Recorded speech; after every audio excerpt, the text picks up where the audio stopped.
नमस्कार dear student, मैं professor Rakesh Bishnoi अपने यूट्यूब चैनल पे वापस अपनी मैथ की क्लास के साथ आज अपने स्टार्ट करेंगे। मैथ में संख्या पत्ती जीरो लेवल से बेसिक लेवल से अपनी पढ़ेंगे, पूर्ण कंटेंट के साथ पूर्ण गहराई तक जाएंगे। लेकिन इससे पहले हमें बेसिक चीजों के बारे में ज्ञान होना अति आवश्यक है। तो संख्या पद्धति अपना जो पहला टॉपिक है, ये लगभग हर एक कॉम्पिटिटिव एग्जाम की दृष्टि से इंपॉर्टेंट है। अगर अपने एसएससी सीजीएल है, आईबीपीएस है, बैंक पीओ का एग्जाम है, जैसे पटवार है, ग्राम सेवक है, सभी वैकेंसियों के अंदर जो इंपॉर्टेंट टॉपिक रहता है वह कौन सा रहता है? संख्या पद्धति। लगभग सभी कॉम्पिटिटिव एग्जाम के अंदर पूछा जाने वाला टॉपिक है। तो आज अपने इसको बिल्कुल बारीकी से अध्ययन करेंगे। देखो, आज अपने स्टार्ट करते हैं संख्या पद्धति या नंबर सिस्टम। अब देखो बेटा, संख्या पद्धति की अगर बात करें तो संख्या पद्धति के अंदर अपने पहले तो पता होना चाहिए किसके बारे में? अंक के बारे में। किसके बारे में? अंक क्या होता है? अंक अपने किसे कहा जाता है? वे डाटा या आंकड़े जो गणितीय आकलन में प्रयुक्त किए जाते हैं। वे आंकड़े जो गणितीय आकलन के लिए प्रयुक्त होते हैं। गणितीय आकलन के लिए प्रयुक्त किए जाते हैं। आकलन के लिए प्रयुक्त किए जाते हैं, उन्हें क्या कहा जाता है? अंक कहते हैं। क्या कहते हैं? अंक कहते हैं। किसे कहते हैं अंक बेटा? वे आंकड़े जो गणितीय आकलन में प्रयुक्त करते हैं उन्हें क्या कहा जाता है? अंक या डिजिट कहा जाता है। ठीक है। और डिजिट कितने होते हैं? 0, 1, 2, 3, 4, बाबा तेरी, जय जयकार, 5, 6, 7, 8, 9। तो अंक कितने होते हैं? 0 से 9 तक। इनकी टोटल अंकों की संख्या कितनी होती है? 10 होती है। समझा की बात? अंक किसे कहते हैं? वे आंकड़े जो गणितीय आकलन के लिए प्रयुक्त होते हैं, और गणितीय आकलन के अंदर 0 से 9 तक के अंकों का ही प्रयोग होता है। ठीक है। ये क्या कहलाते हैं? अंक कहलाते हैं। इनकी टोटल संख्या कितनी होती है? 10 होती है। समझा की बात? अब अपने बेटा बात करते हैं किसके बारे में? संख्या किसे कहते हैं? संख्या किसे कहते हैं? दो अंकों का मेल या मिश्रण क्या कहलाता है? संख्या कहलाती है।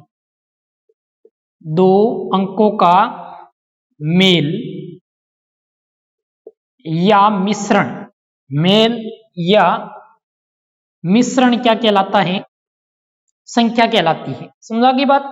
अंक किसे कहते हैं? वे आंकड़े जो गणितीय आकलन में प्रयुक्त करेंगे उन्हें अपने क्या बोलेंगे? अंक। संख्या किसे कहेंगे? दो अंकों का मेल या दो से अधिक अंकों का मेल या मिश्रण क्या कहलाएगा? संख्या कहलाती है। समझा की बात? अंक और संख्या के डिफरेंस का पता चल गया। अब अपने बेटा बात करते हैं आगे संख्या के प्रकार। तो देखिए, संख्या के प्रकार कौन कौन से हैं? तो अभी अपनी नेक्स्ट बात करेंगे संख्या के प्रकार के बारे में कि संख्या कितने प्रकार की होती है। देखिए, सबसे पहले अगर अपनी बात करें संख्या के प्रकार में, तो पहली जो संख्या आती है वह आती है सम संख्या। कौन सी संख्या? सम संख्या, या इसे कहा जाता है इवन नंबर। क्या कहते हैं? Even number. सम संख्या या इसे क्या कहते हैं? Even number. इवन नंबर कौन सी होती हैं? वे संख्याएं जो दो से पूर्णतया क्या होती है? विभाजित हो। मतलब जी की संख्या के अंदर दो को भाग पूरो पूरो लाग जे, शेष फल की आवगो 0 आवगो बिन के बोलेंगे सम संख्या। दो से पूर्णतया विभाजित हो। दो से पूर्णतया क्या हो? विभाजित हो। किसी भी दशा में शेषफल क्या आएगा? 0 आएगा। वह संख्या क्या कहलाएगी? सम संख्या कहलाती है। जैसे 2, 4, 6, 8, 10, 12, 14, 16, 18, 20 एंड सो ऑन कंटिन्यू। ऐसी संख्या जिसके अंदर 2 का भाग पूरा पूरा चला जाए वे संख्या क्या कहलाएगी? सम संख्या कहलाएगी। अब अपने दूसरे प्रकार की बात करते हैं। दूसरा प्रकार है विषम संख्या। दूसरा प्रकार कौन सा है? विषम संख्या। विषम संख्या या इन्हें क्या कहा जाता है? ओड नंबर कहा जाता है। क्या कहते हैं? ओड नंबर कहा जाता है। विषम संख्या या ओड नंबर कौन सी होती है? देखो बेटा, जीके के अंदर दो गो भाग पूरो पूरो ना जावे, हर कंडीशन के अंदर शेषफल आवगो या आवगो बिना पके बोल देगा विषम संख्या। मतलब जो दो से पूर्णतया विभाजित नहीं होती, दो से पूर्णतया विभाजित नहीं होती, उसे अपने क्या कहेंगे? विषम संख्या कहेंगे। जैसे कि 3, 5, 7, 9, 11, 13, 15, 17 एंड सो ऑन कंटिन्यू। मतलब जिसके अंदर दो का भाग पूरा पूरा नहीं जाएगा वह संख्या क्या कहलाएगी? विषम संख्या कहलाएगी। समझा गई बात? समझ में आ गया तो अपने आगे बात करते हैं नेक्स्ट प्रकार के बारे में। तो नेक्स्ट जो प्रकार है संख्या का वह है भाज्य संख्या। नेक्स्ट कौन सा टाइप है? भाज्य संख्या। बेटा भाज्य संख्या कौन सी होती है? भाज्य मतलब जी की हरेक सागी भाज्य, ठीक है, जी की हरेक सागी भागजेगी, वन की बोल देंगे आप भाज्य संख्या। मतलब जो खुद से विभाजित तो होती है लेकिन खुद के अलावा अन्य संख्याओं से भी उसमें भाग पूरा पूरा चला जाए वह संख्या क्या कहलाएगी? भाज्य संख्या कहलाएगी। तो वे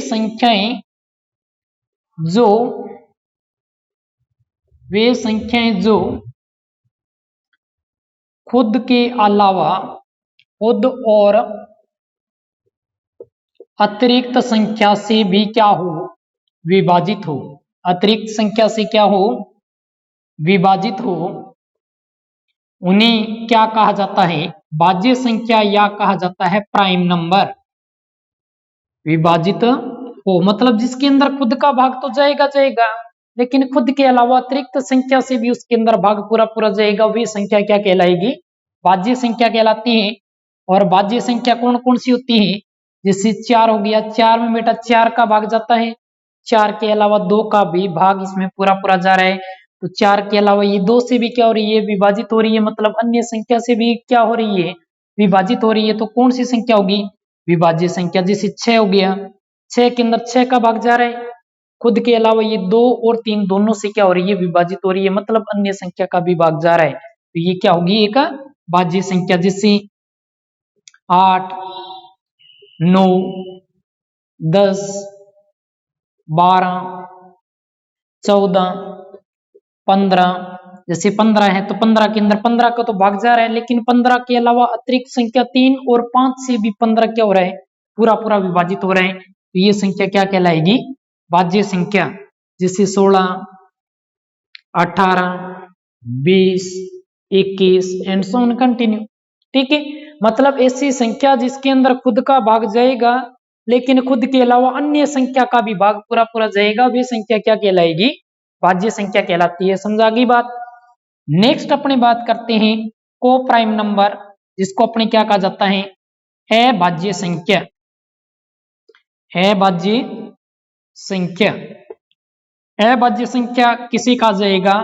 अभाज्य संख्या वो होती है जिसके अंदर केवल और केवल खुद का ही भाग जाएगा, इसके अलावा अन्य संख्या का भाग नहीं जाएगा। वह संख्या क्या कहलाएगी? अभाज्य संख्या। जो केवल और केवल खुद से ही क्या हो? विभाजित हो। जो केवल और केवल खुद से क्या हो? विभाजित हो। खुद से ही विभाजित हो, वह संख्या क्या कहलाती है? वह संख्या क्या कहलाती है बेटा? अभाज्य संख्या कहलाती है। अभाज्य संख्या कौन कौन सी होती है? सबसे छोटी अभाज्य संख्या कौन सी है? 2 है। सबसे छोटी अभाज्य संख्या कौन सी है? 2 है। मतलब जिसके अंदर केवल 2 के अलावा इसके अंदर किसी का भी भाग नहीं जाएगा। जैसे 3 हो गया, 3 के अंदर 3 के अलावा किसी का भाग जाता है क्या? नहीं जाता। तो केवल खुद से विभाजित हो रही है ना, तो खुद से विभाजित होगी वह कौन सी संख्या होगी? अभाज्य संख्या। इसके बाद 5, 5 के अंदर 5 का ही भाग जाएगा, इसके अलावा किसी संख्या का भाग नहीं जाता। 7 हो गया, 11, 13, 17, 19, इसके बाद 23, 29, 31, इस प्रकार की संख्याएं जिनके अंदर केवल और केवल खुद का भाग जाएगा, वह संख्या क्या कहलाएगी? अभाज्य संख्या कहलाएगी। समझाई क्या बात? समझ में आ गया? चलो अब अपने नेक्स्ट पढ़ते हैं। नेक्स्ट जो टाइप है संख्या का वह है प्राकृत संख्या। कौन सी संख्या?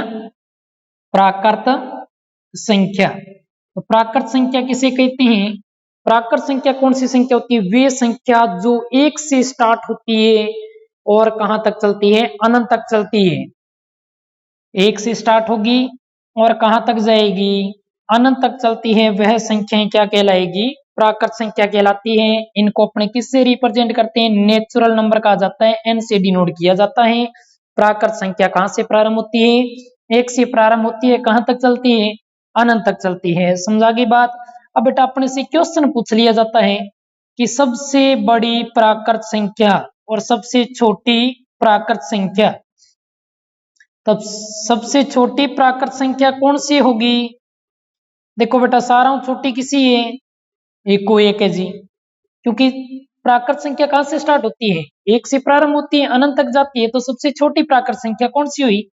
1। अब बेटा अपने से पूछ लिया जाता है कि सबसे बड़ी प्राकृत संख्या, सबसे बड़ी प्राकृत संख्या, सबसे बड़ी प्राकृत संख्या कौन सी होगी? सारा बड़ी प्राकृत संख्या किसी होगी? आप गुरुजी बात जाऊंगा कटे अनंत आई कटा दस जाऊंगा अनंत। अरे बेटा अनंत ने तो आप परिभाषित ही कौन कर सका? ठीक है, तो सारा बड़ी प्राकृत संख्या किसी हो जाएगी। देखो आप अंकों के बारे में बात करी, अंक कहां से कहां तक होते हैं? 0, 1, 2, 3, 4, 5, 6, 7, 8, 9। 0 से लेकर 9 तक अंक गणितीय आकलन में प्रयुक्त किए जाते हैं। तो सबसे बड़ा अंक कौन सा हुआ? 9 हुआ। इसके बाद जो भी संख्या बनेगी वो इन्हीं अंकों के मेल जोल से बनेगी, इसलिए जो सबसे बड़ी संख्या हुई वह कौन सी हुई? 9। तो सबसे बड़ी प्राकृत संख्या कौन सी होगी? 9 होगी। सबसे छोटी प्राकृत संख्या क्या होगी? 1 होगी। प्राकृत संख्या कहां से स्टार्ट होती है? 1 से स्टार्ट होती है और अनंत तक चलती है। समझा गई बात? यहां तक समझ में आ गया? अब अपने बात करते हैं नेक्स्ट जो टाइप है संख्या का, वह है पूर्ण संख्याएं।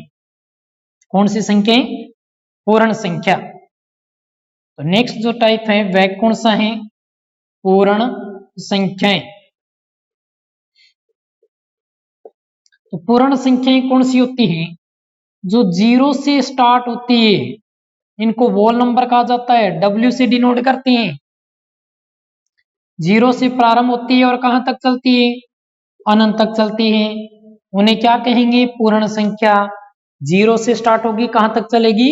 अनंत तक। क्या कहलाएगी? पूर्ण संख्या। किससे डिनोट करेंगे? W से। अब बेटा पूछ लिया जाता है जी सबसे छोटी पूर्ण संख्या, सबसे छोटी पूर्ण संख्या। तो सबसे छोटी पूर्ण संख्या कौन सी होती है बेटा? सारा छोटी किसी है? 0 है। तो सबसे छोटी पूर्ण संख्या क्या हो जाएगी? 0। अब अगर अपने से पूछ लिया जाए कि सबसे बड़ी पूर्ण संख्या, सबसे बड़ी पूर्ण संख्या, सबसे बड़ी पूर्ण संख्या कौन सी होती है? वही बात, 0 से अंक कहां तक यूज होने हैं? 9 तक अंक यूज होते हैं। सबसे बड़ा अंक 9 है, तो सबसे बड़ी पूर्ण संख्या भी क्या होगी? 9 होगी, अनंत नहीं होगी। सबसे बड़ी पूर्ण संख्या क्या होगी? 9 होगी। सबसे छोटी पूर्ण संख्या क्या होगी? 0 होगी। समझा गई बात? यहां तक क्लियर है? यहां तक क्लियर है। तो अब अपनी आगे बात करते हैं किसकी? नेक्स्ट जो संख्या का प्रकार है वह कौन सा है? पूर्णांक संख्या। पूर्णांक संख्याएं। पूर्णांक संख्या जिनको अपनी क्या कहा जाता है? इंटीजर नंबर कहा जाता है, आई से डिनोट करते हैं। ठीक है। और पूर्णांक संख्या कौन सी होती है? जैसे अपने देखा होगा -4 डिग्री सेंटीग्रेड, +15 डिग्री फ़ारेनहाइट, ठीक है, -50, -70, प्लस 80, ये चीजें देखी होगी। संख्या लिखी जाती है माइनस प्लस के रूप में, और जो संख्या माइनस और प्लस चिन्ह के रूप में दर्शाई जाती है वे संख्या क्या कहलाती हैं? पूर्णांक संख्या। तो जो संख्या किस रूप में लिखी जाएगी? धनात्मक व ऋणात्मक चिन्ह के रूप में लिखी जाती है, चिन्ह के रूप में लिखी जाती है, उन्हें क्या कहा जाता है? पूर्णांक संख्या कहा जाता है। मतलब जिनको अपने धनात्मक और ऋणात्मक मतलब प्लस माइनस चिन्ह के रूप में लिखा जाएगा वे संख्या क्या कहलाएगी? पूर्णांक संख्या या इंटीजर नंबर कहलाती है। किससे रिप्रेजेंट करेंगे? आई से रिप्रेजेंट करते हैं। समझ आ गई बात? समझ में आ गया क्या? समझ में आ गया। तो अब अपने नेक्स्ट बात करते हैं। नेक्स्ट जो संख्या का टाइप है वह कौन सा है? नेक्स्ट जो संख्या का टाइप है वह प्रीमेय संख्या। प्रीमेय संख्या, प्रीमेय संख्या या रेशनल नंबर। प्रीमेय संख्या या इन्हें कहा जाता है रेशनल नंबर। प्रीमेय संख्या कौन सी होती है? इसमें बेटा अपने को दो चीजें ध्यान रखनी है। प्रीमेय संख्या की अपने को कितनी कंडीशन ध्यान रखनी है? दो कंडीशन ध्यान रखनी है। पहली कंडीशन जो P बटा Q के रूप में हो, जो किस रूप में हो? P बटा Q, मतलब जिसको अपने अंश बटा हर के रूप में लिख सकते हैं। मतलब बटाली संख्या क्या होगी? प्रीमेय संख्या, जिसको अपने P बटा Q के रूप में, जो P बटा Q के रूप में वो उसे अपने क्या कहेंगे? प्रीमेय संख्या। इसकी सेकंड जो कंडीशन अपने को ध्यान रखनी है, प्रीमेय संख्या का दशमलव प्रसार। क्या ध्यान रखना है? दशमलव प्रसार। दशमलव प्रसार क्या होना चाहिए? दशमलव प्रसार क्या हो? शांत आवर्ती हो। क्या हो? शांत आवर्ती हो। वह संख्या क्या कहलाती है? प्रीमेय संख्या कहलाती है। एक तो जिसको अपने P बटा Q के रूप में लिख सकते हैं, मतलब अंश बटा हर के रूप में लिख सकते हैं। सेकंड कंडीशन कि जो जिसका दशमलव प्रसार क्या होगा? शांत आवर्ती होगा। अब गुरुजी ओके पंगो आ गयो दशमलव प्रसार, और तो चलो समझ आ गई बात। दशमलव प्रसार क्यों है? दशमलव प्रसार बेटा ये होता है, जैसे मैंने यहाँ पे एक संख्या लिख दी 7 बटा 10, किस रूप में बेटा? P बटा Q के रूप में है। फर्स्ट कंडीशन को ये फॉलो कर रही है। अब बेटा अपने को सेकंड कंडीशन भी चेक करनी है। सेकंड कंडीशन क्या है? दशमलव प्रसार क्या होना चाहिए? शांत आवर्ती। और गुरुजी वो दशमलव प्रसार की है 10 को अगर आप 7 में भाग लगा 0.7 आ जाएगा। मतलब दशमलव के बाद एक अंक पे, दशमलव के पश्चात एक अंक तक दशमलव प्रसार है वह खत्म हो गया। दशमलव प्रसार का मतलब हो गया कि भाग की प्रक्रिया दशमलव के बाद कितने अंकों पे समाप्त होती है, वही उसका क्या कहलाता है? दशमलव प्रसार कहलाता है। तो 7 बटा 10 का दशमलव प्रसार क्या हुआ? 0.7। मतलब दशमलव के बाद एक अंक पे दशमलव प्रसार क्या हो गया? समाप्त हो गया। और जो दशमलव के बाद भाग की प्रक्रिया निश्चित अंकों पे जाके समाप्त हो जाती है वह दशमलव प्रसार क्या कहलाएगा? शांत आवर्ती कहलाएगा। वैसे अगर अपनी बात करें तो दशमलव प्रसार बेटा कितना टाइप का हुआ? दो प्रकार का। एक हो जी शांत आवर्ती और एक होता है अशांत आवर्ती। ठीक है, शांत आवर्ती की अगर अपनी बात करें तो शांत आवर्ती की कंडीशन क्या होगी? जो P बटा Q के रूप में होती है प्रीमेय संख्या। Q क्या है? अपना हर है। हर का जो गुणनखंड है वह किस रूप में होना चाहिए? 2 की पावर n गुणा 5 की पावर m के रूप में होना चाहिए। जिसका हर 2 की पावर n गुणा 5 की पावर m के रूप में होगा उसका दशमलव प्रसार क्या होगा? शांत आवर्ती हो जाएगा। और जिसका दशमलव प्रसार 2 की पावर n गुणा 5 की पावर m के रूप में नहीं है, मतलब जिसका गुणनखंड 2 और 5 के गुणनखंड के रूप में नहीं है, या 2 और 5 के गुणनखंड के अलावा एक कोई अतिरिक्त संख्या आ रही है, तो वह दशमलव प्रसार क्या कहलाएगा? अशांत आवर्ती कहलाएगा। क्या कहलाएगा? अशांत आवर्ती कहलाता है। समझा गई बात? और जिसका दशमलव प्रसार अशांत आवर्ती होगा वह प्रीमेय संख्या नहीं होगी। जिसका दशमलव प्रसार क्या होगा? शांत आवर्ती होगा, वह क्या होगी? एक परिमेय संख्या होगी। तो इसमें बेटा अपने को दोनों कंडीशन ध्यान रखनी है, जो P बटा Q के रूप में हो, एक जिसका दशमलव प्रसार क्या हो, शांत आवर्ती हो, वह क्या कहलाएगी, परिमेय संख्या। अब बेटा अपनी दशमलव प्रसार चेक करेंगे, जैसे देखो अभी मैंने एक एग्जांपल लिया 7/10। अब अपने को चेक करना है कि दशमलव प्रसार शांत आवर्ती है या अशांत आवर्ती है। तो अपने क्या चेक करना होगा, हर चेक करना है। हर कितो है बेटा 10 दे रखे हो गुरुजी, कोई बात नहीं 10 दे रखे हो तो इनका बाज्य गुणनखंड लिख दो 2 गुणा 5। तो इन अगर आप की करेंगे तो 2 की पावर 1 लिख देंगे, 5 ना आप लिख देंगे 5 की पावर 1। बेटा देखो 2 की पावर बन गई ना, 2 की पावर n बन गयो, कौन बन गयो, 5 की पावर बनी कौन बने, 5 की पावर m बन गई ना।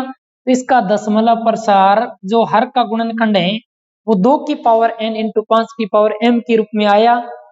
तो इसका दशमलव प्रसार क्या हुआ, इसका दशमलव प्रसार क्या हुआ, शांत आवर्ती हो गया। समझा की बात। इस तरीके से अपने को पता लगाना है कि P बटा Q के रूप में जो संख्या दे रखी है उसका दशमलव प्रसार शांत आवर्ती है या अशांत आवर्ती है। समझा की बात। जैसे कि अपनी एक एग्जांपल और लेते हैं, एक एग्जांपल और लेते हैं बेटा, देखो कोई बात नहीं। जैसे मैंने यहाँ पे एक संख्या लिख दी 17/8 का दशमलव प्रसार चेक करना है। दशमलव प्रसार अपने को चेक करना है, शांत आवर्ती होगा या अशांत आवर्ती होगा। तो देखो 17/8 दशमलव प्रसार चेक करना है तो अपने को क्या चेक करना होगा, हर का गुणनखंड चेक करना है। हर क्या है, 8 है। 8 के अभाज्य गुणनखंड कर दो, 2 दूनी 4, 4 दूनी 8, 8 एकम 8 हो गयो को नहीं हो गयो, 8 का गुणनखंड हो गया ना। इतनी बात आ गई समझ में। हर की गुणनखंड करनी है, कर लिए गुणनखंड। अब देखो इसको मैंने लिख दिया 2 कितनी बार आया, 3 बार, तो 2 की पावर क्या लिख दी, 3 लिख दी। अब गुरुजी 2 की पावर तो बन गई लेकिन 5 की पावर कौन बनी, कोई बात नहीं बेटा, वो एक को क्या वास्ते, वो आपने बेली तो है, इन्हें 5 की पावर 0 बना दो। क्योंकि किसी भी अंक का, किसी भी संख्या की पावर 0 का मान कितना होता है, 1 होता है। चाहे 10,000 की पावर 0 आ जाए, चाहे 50 लाख की पावर 0 आ जाए, मान कितना होगा, 1 होगा। तो 1 को अपने किस रूप में लिख सकते हैं, 5 की पावर 0 के रूप में लिख सकते हैं। तो बेटा बने कौन बने, 2 की पावर n गुणा 5 की पावर m, बने कौन बने ना, आ चीज बन गई ना। तो इनको दशमलव प्रसार के जेगो शांत आवर्ती हो जेगो। समझा की बात है, यहाँ पता लगाना है, कर दोगा। अब देखो अपा बाकी क्वेश्चन पढ़ांगा, अपा एक एक टाइप क्लियर करांगा, लेकिन एक बार थोड़ो बेसिकली जी की चीजें पहला कॉन्सेप्ट क्लियर कर लें और उसके बाद अपने आगे एक एक क्वेश्चन को पूरी गहराई के साथ हर एक टाइप के क्वेश्चन को क्लियर करेंगे। समझा की बात। चलो चलते हैं अपने आगे। नेक्स्ट अपनी बात करते हैं किसकी, नेक्स्ट जो संख्या का टाइप है वह कौन सा है, अप्रिमेय संख्या। अप्रिमेय संख्या, तो बेटा अप्रिमेय संख्या कौन सी होती है, इसके अंदर भी हमें ध्यान रखना है। विशेष कंडीशंस क्या है, जो P बटा Q के रूप में ना हो, जो P बटा Q के रूप में न हो, पहली कंडीशन। सेकंड कंडीशन, जिसका मान निर्धारण ना हो, जिसका मान निर्धारित न हो, वह भी क्या कहलाएगी, अप्रिमेय संख्या कहलाएगी। जैसे देखो बेटा अपने पढ़ते हैं 16 का रूट, 16 का रूट गुरुजी बाजगी से अपन निकालते हैं जी, कितने हुए, 4 हुए को नहीं हुए। लेकिन रूट की वैल्यू प्लस की भी होती है और माइनस की भी होती है। तो 16 का रूट होगा वह +4 भी हो सकता है और -4 भी हो सकता है। कैसे, देखो बेटा, क्योंकि वर्ग और वर्गमूल, स्क्वायर और रूट दोनों एक दूसरे के अपोजिट होते हैं कि नहीं होती, होते हैं ना। तो देखो पहले अपने +4 का स्क्वायर करेंगे तो 4 गुणा 4, स्क्वायर का मतलब 2 बार गुणा में लिख दो, 4 चौके 16। अब देखो -4 का स्क्वायर करेंगे तो -4 को 2 बार गुणा में लिख दो, -4 इंटू -4, माइनस इंटू माइनस बेटा क्या उग्यो, प्लस उग्यो। तो गुरुजी 4 चौका 16 हो गया, तो प्लस का क्या आ गया 16 आ गया। तो 16 का रूट +4 भी होगा, 16 का रूट -4 भी होगा। समझा की बात। अब यहीं पे अपने सामने एक संख्या लिख दी, -16 का रूट गुरुजी कितो होगो, ओ बताओ -16 का रूट कितो होगो। आपा भाजगी कट जावांगा जी गुरुजी 16 का रूट 4 हो, -16 का रूट -4 हो जी, बिल्कुल गलत हो जाएगा। ठीक है, जब रूट के अंदर माइनस आ जाए तो इस माइनस को हटाने के लिए रूट के बाहर क्या लगा देते हैं गुरुजी आई कोनी हुए। इन गणितीय भाषा में क्या बोलांगा आपा आयोटा बोलांगा, क्या बोलांगा आयोटा बोलांगा। ठीक है, और माइनस को हटा देंगे और रूट के बाहर क्या लगा देंगे आयोटा लगा देंगे, क्योंकि आयोटा स्क्वायर की जो वैल्यू होती है वो कितनी होती है -1 होती है। आयोटा स्क्वायर की वैल्यू कितनी होती है -1 होती है, इसलिए माइनस को हटा देंगे और बाहर क्या लगा देंगे आयोटा लगा देंगे। आलू जी 16 को रूट कितो हुए 4, 12 की गुणा में आयोटा। अब रूट की वैल्यू है जी गुरुजी प्लस की भी हुआ है माइनस की भी हुआ है, तो -16 को रूट की हो जाएगा प्लस -4 होता है 4 आयोटा। लेकिन आयोटा एक काल्पनिक संख्या है, इसका मान निर्धारित नहीं कर सकते, और जिसका मान निर्धारित नहीं कर सकते वह संख्या क्या कहलाएगी अपरिमेय संख्या। तो अपरिमेय संख्या के अंदर कौन कौन से मान आ जाते हैं, जैसे √2 हो गया, √3 हो गया, √5, √6, √7, √8, √10। ठीक है, मतलब जिनका मान निर्धारित नहीं होगा, भाग की प्रक्रिया कंटिन्यू, वर्गमूल की प्रक्रिया कंटिन्यू चलती जाएगी, दशमलव के बाद खत्म नहीं होगी, निर्धारित नहीं कर सकते कि कहां तक जाएगी, वह मान निर्धारित नहीं होगा, और वह संख्या क्या कहलाएगी अपरिमेय संख्या। जैसे रूट के अंदर माइनस आ जाए, जैसे √-16, √-5, √-25, √-36, √-49, ठीक है, √-128। ठीक है, ये सारी की सारी संख्या जिनकी रूट के अंदर माइनस होगा वो भी क्या होगी एक अपरिमेय संख्या का रूप होती है। समझाइए कौन ये इस बात समझ में आ गई ना। जैसे एग्जाम पॉइंट ऑफ व्यू से बहुत बार पूछा गया क्वेश्चन है, पाई 1 है, पाई क्या है गुरुजी पाई की एक अपरिमेय संख्या है, क्या है अपरिमेय संख्या है। अपरिमेय संख्या गुरुजी की है, गुरुजी पाई को मान की हुए 3.14285714287 14285714287 मुझे अंत को नहीं होने लग रही हो तो रिपीट होने लग रहे। हाँ, ये रिपीट होता जाएगा, कंटिन्यू चलता जाएगा, खत्म नहीं होगा, निर्धारित नहीं कर सकते मान, जिसका मान निर्धारित नहीं होगा वह क्या कहलाएगा अपरिमेय। तो पाई क्या है एक अपरिमेय संख्या है। समझाई कौन ये बात, समझ में आ गई ना। अब देखो अपनी नेक्स्ट टाइप के बारे में बात करते हैं। नेक्स्ट टाइप कौन सा है, नेक्स्ट टाइप आता है वास्तविक संख्या। नेक्स्ट टाइप कौन सा है वास्तविक संख्या। वास्तविक संख्या, वास्तविक संख्या को अपने क्या कहा जाता है रियल नंबर कहा जाता है, आर से डिनोट करते हैं रियल नंबर या वास्तविक संख्या। देखो बेटा वास्तविक संख्या किसी होगी सम संख्या, विषम संख्या, भाज्य संख्या, अभाज्य संख्या, पूर्णांक संख्या, पूर्ण संख्या, प्राकृत संख्या, परिमेय संख्या, सभी क्या है वास्तविक संख्या। लेकिन किसको छोड़कर अपरिमेय संख्या को छोड़कर, क्योंकि अपरिमेय संख्या के अंदर ऐसी संख्याएं भी आ जाती है जिनका मान निर्धारित नहीं होता, जो काल्पनिक संख्या की श्रेणी में होती है, और काल्पनिक श्रेणी जो संख्या है वो कभी भी वास्तविक संख्या नहीं होती, इसलिए अपरिमेय संख्या को इसमें शामिल नहीं करेंगे। बाकी गणितीय आकलन में प्रयुक्त होने वाली सभी प्रकार की संख्या जैसे सम संख्या, विषम संख्या, जैसे भाज्य संख्या, जैसे अभाज्य संख्या, जैसे प्राकृत संख्या, जैसे पूर्ण संख्या, जैसे पूर्णांक संख्याएं,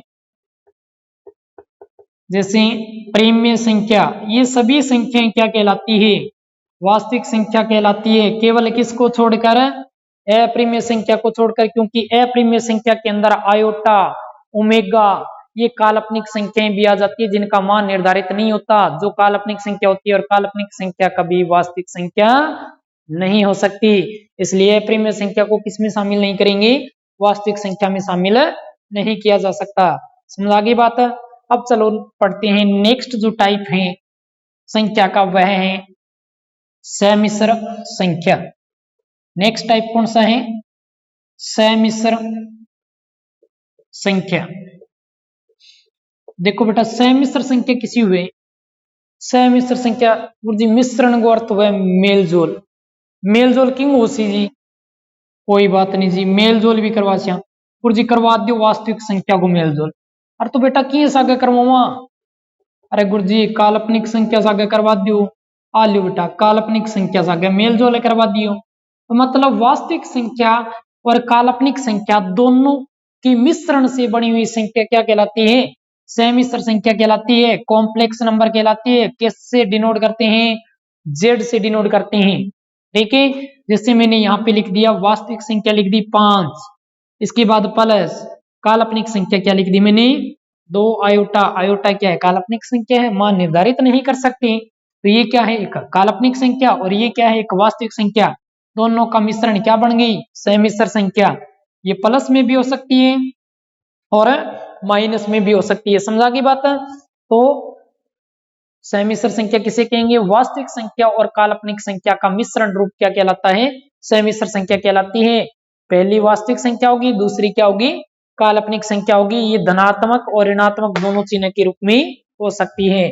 और इसका गणितीय रूप अगर पूछ लिया जाए, समिश्र संख्या का गणितीय रूप, तो गणितीय रूप क्या होगा, z बराबर वास्तविक संख्या को अपनी किससे डिनोट कर देंगे, ए सी, प्लस माइनस काल्पनिक संख्या को अपने किससे डिनोट कर देंगे, आयोटा बी से डिनोट कर देंगे। आयोटा लग गया काल्पनिक संख्या होगी। या फिर अपने इसको इस रूप में भी लिख सकते हैं, x प्लस माइनस वास्तविक संख्या को x से भी डिनोट किया जा सकता है, आयोटा y काल्पनिक संख्या को डिनोट करेगी। ठीक है, दोनों में से कोई भी रूप आपको गणितीय रूप के अंदर पूछा जा सकता है। इसके अलावा वास्तविक संख्या को अपने क्या बोलेंगे, रियल नंबर, प्लस माइनस काल्पनिक संख्या को अपने क्या बोलेंगे, इमेजिनरी नंबर, इमेजिनरी नंबर। तो real number plus imaginary number या real number minus imaginary number क्या कहलाएगा, इसका गणितीय रूप कहलाएगा समिश्र संख्या का। समझा गई बात। तो तीनों में से कोई भी ऑप्शन आपको गणितीय रूप के रूप में पूछा जा सकता है, तो बेटा ध्यान रखना है, गलती नहीं करनी है। तो ये थे अपनी संख्याओं के प्रकार। अब अपनी कल के पार्ट में अपनी इन संख्या पत्ती से जुड़े हुए कुछ महत्वपूर्ण बेसिक तथ्यों के बारे में और बात करेंगे। तब तक के लिए जय हिंद, जय भारत,